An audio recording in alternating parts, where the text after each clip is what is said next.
Benvinguts i benvingudes. Amb aquest tutorial inaugurem una sèrie dedicada als aspectes fonamentals de la mètrica catalana. En aquesta primera lliçó parlarem del còmput sil·làbic dels versos.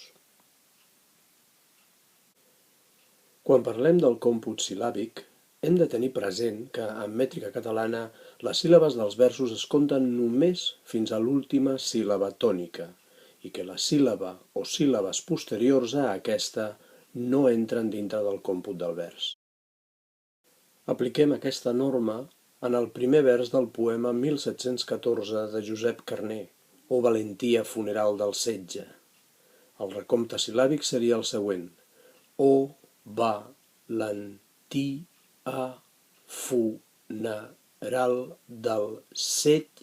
Aquesta és l'última síl·laba tònica i, per tant, la síl·laba posterior, ja, no compta en el còmput sil·làbic d'aquest vers. Per tant, en resulten 10 síl·labes en total. Ara veurem un altre vers d'aquest poema. En terra jau nafrat el banderer.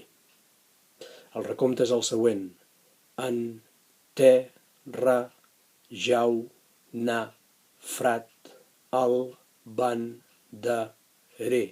En aquest cas, l'última síl·laba del vers és tònica i per tant hi compten totes. Els resultats són també 10 síl·labes.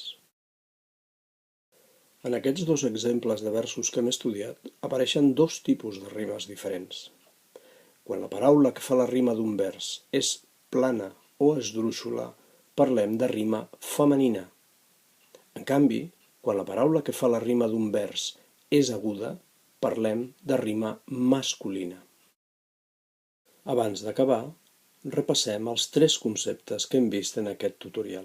El primer és el del còmput sil·làbic.